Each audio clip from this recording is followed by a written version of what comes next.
There is a copper pipe sticking out of the dirt in the center of our vegetable bed. It cost $2. Our neighbors have been staring at it for months. What they don't know is that the pipe is the final piece of something that goes much deeper. Beneath it sit two hidden layers, and together, the three of them are doing something no bag of fertilizer has ever done in the history of commercial agriculture. The bed waters itself. It shields our tomatoes from fungal blight. It generates a measurable electrical charge that physically repels slugs, and it gets more fertile every year, not less. We did not invent this. A version of it was feeding an entire civilization in the Amazon 2,000 years ago. A Scottish clockmaker proved the electrical half of it in 1841. A French professor accidentally discovered the antifungal mechanism in 1885. And a team at Northwestern University confirmed the biological engine just last year. These are not four separate tricks. They are four pieces of the same system. A system that was quietly sidelined by an industry that profits when soil stays hungry and gardeners keep coming back with their wallets open. Who decided this was fringe science? And what did they gain from making sure you never built it? That is what this episode is about. If you are new here, subscribe right now. Roots Conspiracy investigates agricultural methods that were labeled myths, buried by industry, or quietly erased from the mainstream, and finds out who benefits from keeping them that way. Hit subscribe and turn on notifications. The next investigation is already in production. The first question is always the same. Why does something that works get called pseudoscience? The answer is almost never about the science. It is about the business model the science threatens. The global fertilizer industry is worth over $200 billion per year. The pesticide market adds another $60 billion. Both of those markets share a single structural requirement: repeat purchases every season. A permanent system buried in the ground, one that feeds itself, waters itself, and gets more productive over time, has no place in that economy. It cannot be packaged. It cannot be patented. It cannot run out. So it gets the label, fringe, pseudoscience, not peer-reviewed, not scalable, not how professional growers do it. Here is what actually happened to each piece of this system. The buried wood method, known in German-speaking countries as Hügelkultur, was practiced across Central and Eastern Europe for generations before anyone gave it a name. Austrian farmer Sepp Holzer brought it to modern attention by building productive gardens at alpine elevations where everyone said farming was impossible. The agricultural establishment responded by ignoring him. There was no product to sell alongside logs and branches that fall out of trees every autumn. The biochar layer traces directly to the terra preta soils of the Amazon, dark earth engineered by pre-Columbian civilizations that is still among the most fertile ground on Earth today, 2,000 years after it was made. For decades, mainstream archaeologists denied that the Amazon could support large settled civilizations. They were looking at the wrong soil. When researchers finally documented what was there, the agricultural industry had nothing to say because there was nothing to sell. Crushed charcoal from a fire pit cannot be trademarked. The electrical component was demonstrated publicly in 1841, validated by the British Ministry of Agriculture's Electroculture Committee across 18 years of field trials from 1918 to 1936, raised as a question in the House of Commons in 1924, and then filed away in the National Archives under reference MAF 3391 through. Synthetic fertilizer began scaling across Europe, and the revenue from chemical agriculture started accelerating. The committee was dissolved in 1936. The reports were classified as confidential. The file is still there. The parliamentary record is still in Hansard. The evidence was never refuted. It was archived. The copper antifungal mechanism has been in continuous industrial use since the 19th century. Bordeaux mixture, copper sulfate and lime, delivered 64% yield increases over untreated crops in a 20-year Vermont study. The Irish potato famine of the 1840s was caused by exactly the kind of fungal disease Bordeaux mixture would have prevented. The discovery came 40 years too late for Ireland. When patented synthetic fungicides arrived in the 1930s, They replaced copper not because they worked better. Early trials showed them delivering only 23 to 35% yield increases compared to Bordeaux's 64, but because they generated licensing revenue. Today, copper is the third most used fungicide worldwide. California alone applies 6 million pounds per year. The industry knows it works. They prefer selling it in branded bottles. None of this was lost. None of it was disproven. Each piece was systematically deprioritized in favor of something more profitable. That is the pattern this channel exists to document. Now here is how the system actually works, from the bottom up. The foundation layer is buried wood. The science is straightforward and has been documented in soil biology literature for decades. When wood decomposes underground, it does three measurable things simultaneously. First, it stores water. Decomposing wood contains a porous fiber structure that absorbs moisture with remarkable efficiency. A single large log can hold several times its own weight in water. During dry periods, that stored water wicks upward through capillary action into the surrounding soil, supplying root zones without irrigation. Gardeners who build beds with sufficient wood mass consistently report eliminating irrigation needs entirely by the second or third year. Second, it generates heat. Decomposition is driven by microbial activity, billions of bacteria and fungi breaking down carbon-rich organic material and releasing thermal energy as a metabolic byproduct.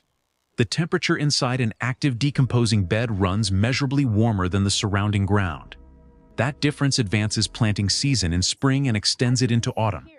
No artificial energy, no infrastructure, just the chemistry of biological breakdown. Third, and this is the piece the Northwestern University study confirmed in January 2024, the same bacterial species that colonize buried wood release electrons as they digest organic carbon.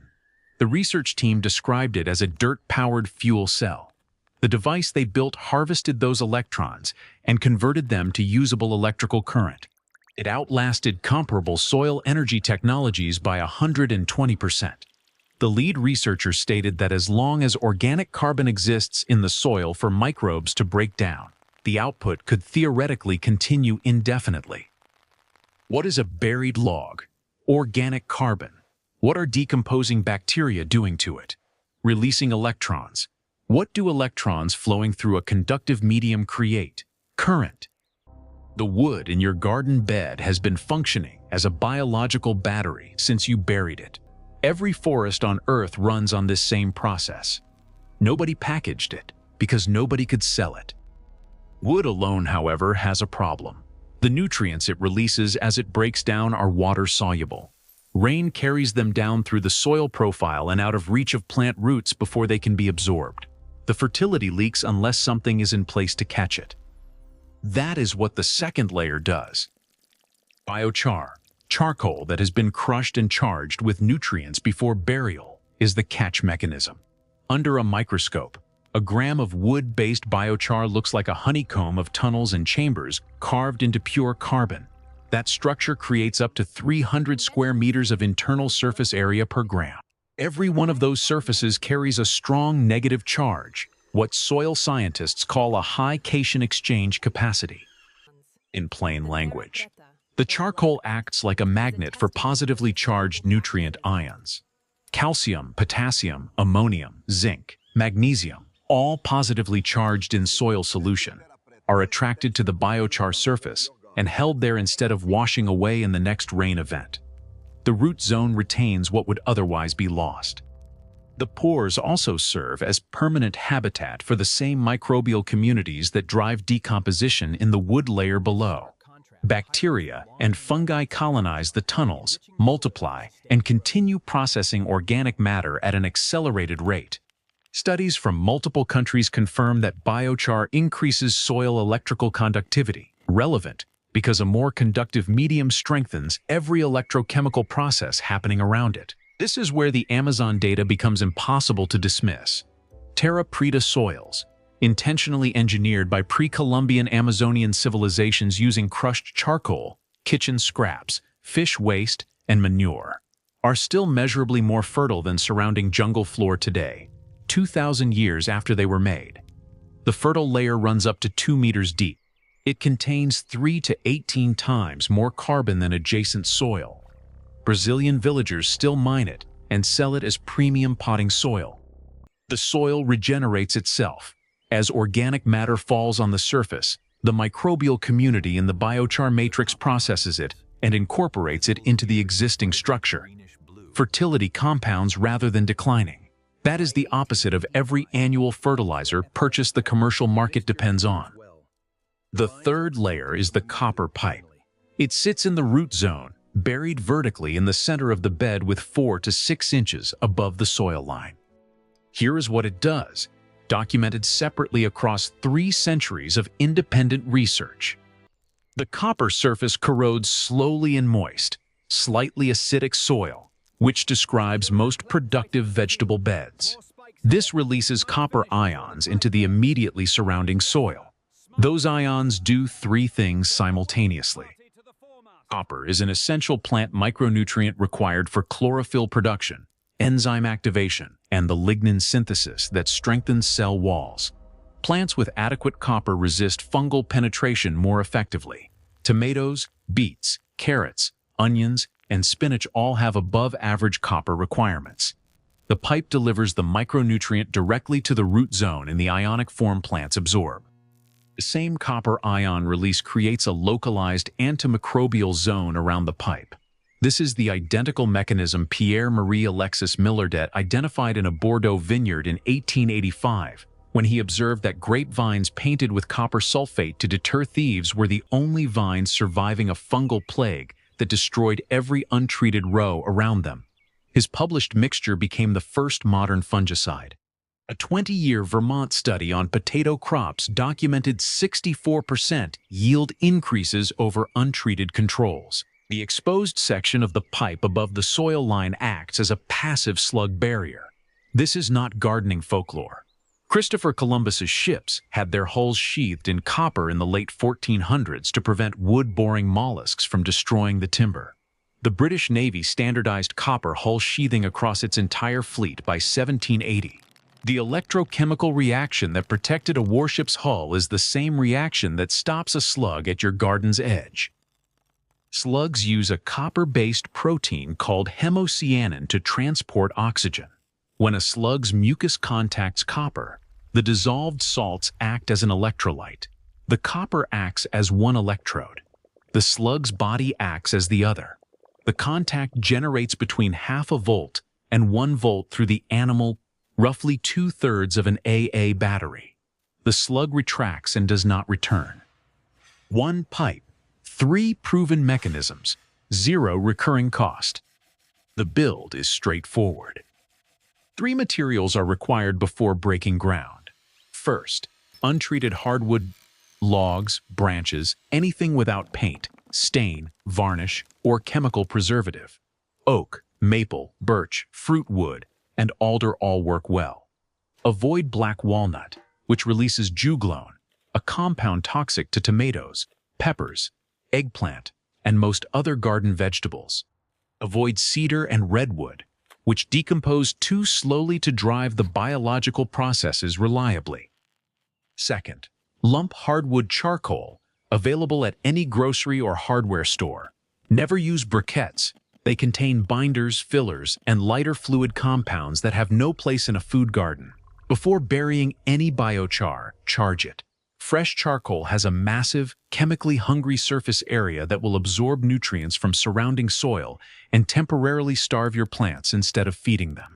Soak crushed charcoal in compost tea, diluted worm castings, or diluted fish emulsion for at least 48 hours before use. This loads the pores with nutrients and beneficial microbes, so the system starts giving immediately rather than taking. Third, a 12 to 18-inch section of Type M copper pipe, the thinnest, cheapest wall thickness from any hardware store. Scuff the surface with sandpaper to remove the oxide layer that slows ion release. Drill 6 to 10 quarter-inch holes in the lower 2/3 to increase surface contact with soil moisture. Dig the bed 2 feet deep. Lay the largest logs on the bottom. Pack smaller branches and wood chips into the gaps. Cover with a thin layer of leaves, grass clippings, or kitchen scraps to supply nitrogen. This is the foundation layer. Spread charged biochar 4 to 6 inches deep on top of the wood. This is the retention and electrical bridge layer. Cover with 6 to 8 inches of quality topsoil or compost. This is the planting zone. Bury the copper pipe vertically in the center of the bed, leaving 4 to 6 inches above the soil line. Optional. Push a single galvanized zinc nail into the soil 8 to 12 inches from the pipe and 6 inches deep. Zinc is an essential micronutrient required for auxin production, the plant growth hormone. In moist soil, the zinc and copper create a galvanic circuit. A multimeter placed against both metals should read between 0.8 and 1.1 volts. This is the same reaction Alexander Bain documented in 1841 when he buried copper and zinc plates in damp ground, connected them with a wire, and used the resulting current to run the world's first electric clock. His British patent number 8783 describes every detail. Limit this to 1 pair per planting zone. Excessive zinc accumulates and will stress roots and harm earthworms. Now here is where the conflict in the scientific record becomes relevant, and where the pattern this channel documents most clearly appears. The Electroculture Committee's 18 years of documented field results were not published in academic journals. They were filed in a government archive. The classification of some material as confidential in the exact period when synthetic fertilizer revenue was accelerating was not a coincidence of timing. Academic David Kinahan of University College London, who later researched the committee's work, concluded that the electroculture effect was real and that the committee's dissolution was the result of economic pressures, not scientific ones. The evidence was not refuted. It was removed from circulation. The biochar research faces a different version of the same suppression. The fertile properties of terra preta have been documented in peer-reviewed soil science since the 1980s. The mechanism, charcoal as a permanent microbial habitat that builds fertility instead of depleting it, is not disputed in the literature. It simply never became the basis for a commercial product. There is no way to sell soil that improves itself indefinitely. The market requires depletion. Bordeaux mixture was replaced not because the replacements worked better, but because they could be patented. The performance data was available at the time of the transition. The industry chose licensing revenue over efficacy. The paper trail on that decision runs through agricultural chemistry journals from the 1930s and 1940s. Every piece of this system was suppressed through the same mechanism. Not fraud, not falsification, but the systematic application of commercial pressure on the information infrastructure that decides what gets amplified and what gets filed away. The buried wood generates the biology. The biochar catches the chemistry. The copper delivers the trace minerals and the antifungal barrier. The galvanic reaction between copper and zinc adds the electrical dimension that the Electroculture Committee documented across 18 years of field trials and 1 parliamentary question before the reports were shelved. The bed waters itself. It resists blight. It repels slugs. It gets more fertile every year. And it does all of this for under $10, one time, using materials that have been available to every gardener on Earth for 2 centuries. Materials that fall out of trees for free every autumn. Materials that have been sitting in backyards, garden sheds, and hardware stores, while the industry spent decades making sure the conversation stayed pointed in a different direction. $10. 1 installation. Indefinite improvement. The fertilizer industry generates $200 billion per year on the assumption that you will never build this, that you will keep buying the bags, the sprays, the pellets, and the supplements, season after season, because nobody ever showed you what was already available for free. Subscribe, and I mean right now. What this episode documented is 1 system, 3 layers, 4 centuries of independent research across Germany, the Amazon, Scotland, France, England, and a Northwestern University laboratory. Each piece validated separately. Each piece deprioritized at the exact moment it threatened a commercial market.